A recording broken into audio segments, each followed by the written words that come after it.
আমাদের যে বাড়িতে থাকি ও বাড়ির একটা আম গাছ আছে, টিনের উপরে আম ঝুলতেছে।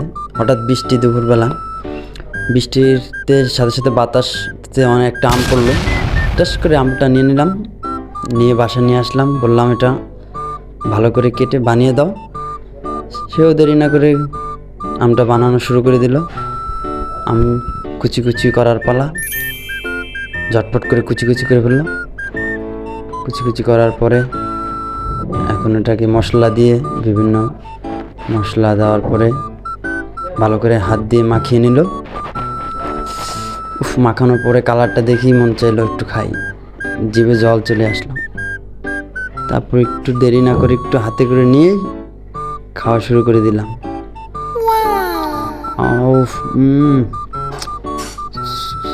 সেই সুপার।